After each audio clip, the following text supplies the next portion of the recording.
So Max Verstappen has come out in defence of his current teammate Sergio Perez, who is officially officially contracted, I should say, for the 2025 season. He's been very heavily rumoured to be ousted by one of the RB juniors, Liam Lawson or Yuki Tsunoda. We've brought you everything we can when it comes to this saga because it's constantly, there's little bits of information coming from the Red Bull hierarchy, usually Helmut Marko, about this. But Verstappen has come out and defended his current teammate. So let's have a look at what Max Verstappen has said about Perez. Full article on the F1 Chronicle as always.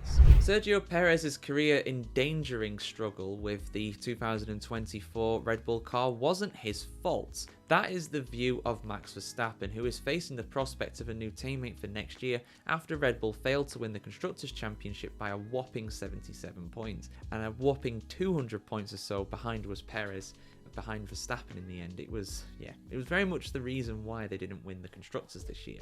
That was a total failure for us, said reigning four-time Drivers' Champion Verstappen, speaking in an end-of-year interview with Viaplay. It was difficult for Checo, but it wasn't always his fault. We simply had a very difficult car at times.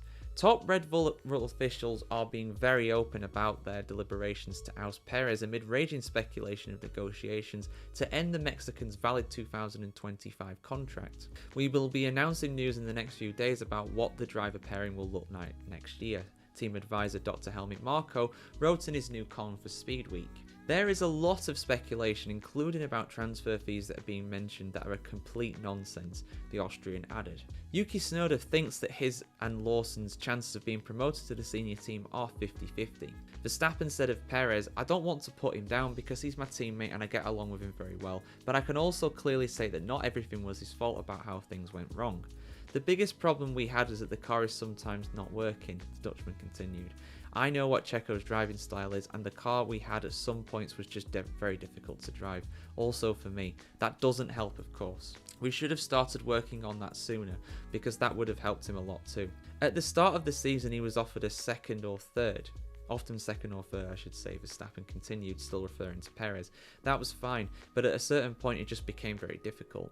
Your confidence can then take a hit. Some people are a bit more sensitive than others, he added, but I think that as a team, we didn't always do that well. He's not wrong.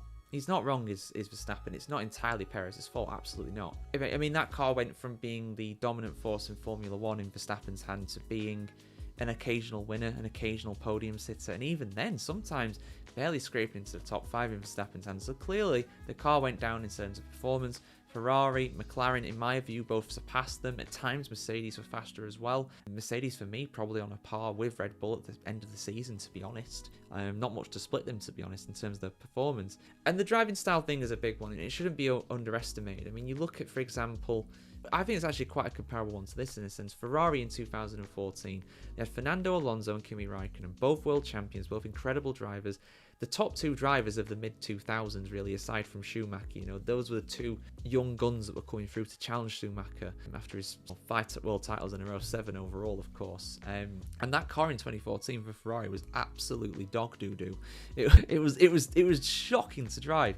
But Fernando Alonso pulled off miracles in that thing. He almost won it. He almost won in Hungary, I think. That was a terrible Ferrari car. So, Fernando, in that sense, he can drive the wheels off anything. A bit like Verstappen, he can drive the wheels off anything. But Perez is a bit like Kimi Raikkonen, where at that time he needed a really good car. He needed a car that agreed with his driving style to be fast. And I am not saying that Kimi Raikkonen is as good as Perez. I'm not saying that Raikkonen was far better than Sergio Perez in his prime. But I hope you get the analogy with that, because it's a big part of it. And apparently, according to reports, Perez was someone who voiced his concerns about the car in terms of the performance of it, but they didn't really listen to him early on because Max Verstappen was still winning. After those asymmetric brakes got banned, Verstappen was still winning. He still won in Canada and Spain and Imola as well. So Red Bull apparently didn't really take his concerns that seriously. But the downturn in performance even then was clear, Lando Norris was all over the back of him. In Canada, Verstappen's prowess in the wet really carried him through. In Spain, he had to overtake Lando Norris off the line. He lost out on pole position. So even then, the cracks were beginning to show, and it just got worse. I mean, Monza was the worst one for sure. I mean, they were 7th and 8th, I think, weren't they? Or 6th and 8th or something like that. They were comfortably the 4th fastest car. It's like in the days when they used to have the Renault engines and no power, basically, so they were useless on the power tracks, like those days. But yeah, for me, it's not all Perez's fault for sure, but some of it is. I'm sorry, but some of it is, especially later on in the season when Red Bull's performance got a bit better. Perez was still terrible, like getting out in Q1 regularly, crashing at the start of races regularly. If you want to see some more on that, I did a 5 races that could cost Perez his seat at Red Bull for 25 video. In truth, I had almost half the Grand Prix to pick from, really, if not even more. I just kind of stuck with the ones where he retired or had a crash, those are the ones that really cost him. But there were a lot of races where he was in the bottom end of the points behind, behind Alpines and Haas and sometimes even the Racing Bulls as well. So some of it is his fault, not all of it is. But yeah, guys, thoughts in the comments below. What do you think? Do you think that Perez is being defended by Max Verstappen because he genuinely thinks that? Or, to think very cynically, just to put this one out there, and I'm not saying I believe in this, but do you think he's saying this just because he knows that Perez will never challenge him in the car? Do you think there's a chance that he might think there's an opportunity for Tsunoda or Lawson or someone else to challenge him on a more regular basis? Personally, I don't think anybody can really challenge Max Verstappen in that Red Bull. Even if you put Charles Leclerc in there, he's got to take time to get used to the team.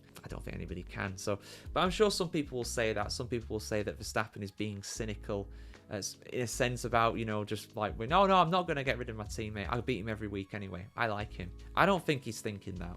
I think Verstappen would beat anybody. He'd beat those Racing Bulls drivers for sure. No doubt. And nobody would expect them to beat Verstappen. Nobody. But yeah, let us know your thoughts in the comments below. And of course, keep it tuned here to the F1 Chronicle for much more news and opinions pieces on the pinnacle of motorsport. See you soon, guys. Have a good one.